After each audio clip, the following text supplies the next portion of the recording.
আমি গেছিলাম একটা পোস্টমর্টম করতে গিয়ে এক ফ্যামিলির 3 জনরে জবাই করে দিয়েছে, মানে খুব মিস্ত্রি, মানে যাইতে বাধ্য হয়েছিলাম আর কি। তো মানুষ কত নিষ্ঠুর নির্মম, ওটা হলো সৎমা, চিনেননি সৎমা? সৎমা চিনেননি? মানে তার আপন মানা অন্য ঘর, ওই ঘরে যা আছে তাদের সবাইকে, খুব খারাপ জিনিস এটা। এটা মানে হিউম্যানিটি না, এটা মানে মানবতা এরকম না আর কি। ঠিক আছে, এইদিকে ঘটনা। আপনারা শোনেন, সবার মধ্যে যদি মানবতা না থাকে তাহলে হবে না। যারা বাচ্চা বয়স্ক লোক তাদেরকে একটু আগে দেওয়ার চেষ্টা করা উচিত। তো মূলত আমরা আল্ট্রাসাউন্ড করি কি জন্য? কিডনিতে পাথর আছে কিনা, যারা প্রবাসী থাকেন তাদের কিন্তু প্রবাসে কিডনিতে পাথরটা বেশি হয়। কেন হয়? পানিটা বেশি ভালো না। আর সহজ কথা বলি, কিডনিতে তাদের বেশি পাথর হবে যাদের আগে বাবা মা ছিল, তাদের যদি পাথর থেকে থাকে ইতিহাস তাহলে হবে। আরেকটা হলো যারা লবণ বেশি খাবে, অ্যাডেড সল্ট বলি, বেশি লবণ। যেমন উদাহরণ দেই, চিপস আছে না, চিপস, পটেটো চিপস, এখানে কিন্তু অনেক লবণ দেওয়া হয়, খেয়াল করে দেখবেন। যারা বেশি চিপস খাবে তাদের কিডনিতে পাথর হবে। তারপরে ফ্রেঞ্চ ফ্রাই আছে না, ফ্রেঞ্চ ফ্রাই, ওই যে আলু কাটাতে দেয়, দাম নেই, 5 টাকার আলু 50 টাকা কেজি হয়ে যায়। এই ফ্রেঞ্চ ফ্রাইয়ে অনেক লবণ থাকে, বলেও এই খাবারগুলো আপনারা খাবেন না প্রবাসে থাকা অবস্থায়। আর প্রবাসী বাইরে মনে আরেকটা জিনিস বেশি খান, হলো খেপসা। আচ্ছা ঠিক আছে নি, এটার মধ্যে কিন্তু অতিরিক্ত লবণ মশলা দেওয়া হয়। আর প্রবাসীরা আরেকটা জিনিস খান, সেটা হলো একটু গরমে ঠান্ডা আইলে একটা ড্রিঙ্কস খেয়ে ফেলি, আছে কি কমন কিনা? কমন। আর যেই জিনিসটা কম খান সবচেয়ে, সেটা হলো সবুজ শাকসবজি এবং পানি। এই কারণে কিডনিতে আপনার পাথরটা বেশি হয়। আর কিডনিতে পাথর হইলে, হ্যাঁ কি বলছিল,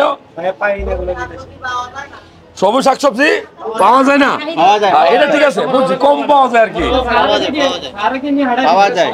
হ্যাঁ, তবে আমি বলবো একটু পানিটা খাবেন। হ্যাঁ, গরুর মাংস বেশি পাওয়া যায়।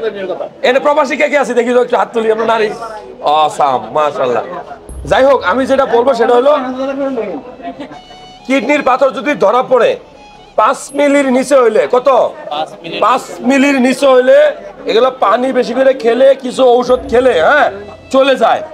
টেকনিক হলো, যখন প্রস্রাব করবেন তখন প্রস্রাব করার পূর্বে একটু লম্প জম্প দিবেন, তাহলে নিচের দিকে অনেক সময় কি নেমে ওটা যেন নালিতে না আটকে যায়, থলিতে যেন চলে আসে। এটা কিন্তু টেকনিক, পৃথিবীতে সবকিছু টেকনিকে চলে। তো আর যদি 5 মিলির বেশি হয় তাহলে অবজারভেশন করব, কিন্তু 8 মিলি হয়ে গেলে, কত মিলি? 8 মিলি, তখন অপারেশন করা লাগে। তখন কিন্তু আমরা পেট কেটে করবো না। এটা কিভাবে করব? মেশিনের মাধ্যমে, শব্দ দিয়ে, শব্দ তরঙ্গের মাধ্যমে, ওয়েভ, শক ওয়েভ। ঠিক আছে, যাই হোক, আপনারা ক্ষুধার্ত, সময় নষ্ট না করি দ্রুত আল্ট্রাসাউন্ড করবো ইনশাআল্লাহ। দোয়া করি সবার জন্য। হ্যাঁ ঠিক আছে, সবথেকে কি খাবেন, কি খাবেন? এই খাইলে তো বাইরের খাবার খাইতে হবে, সমস্যা নেই। জায়গায় বাইরে আছে তো, বাইরে অন্তর বাসত নাই, ওই অভ্যাস খারাপ হয়ে গেছে। সবচেয়ে দূরের রোগী কে? কোথা থেকে আসো? এই দেখো কোথা থেকে আছে, সিলেট। বিছানাকান্দি শুনছেন নি? ওখানে বিছানা করা আছে, গেলেই হবে, বুঝছেন নি? সিলেট বিছানাকান্দি থেকে আসতে, কত দূর থেকে আসতে, মাশাআল্লাহ। সবচেয়ে বেশি দূরে মনে তুমি আছো আজকে নাকি? কোথায় থাকো? ওই জায়গা থেকে বিছানা না, এমনি থাকো কোথায়?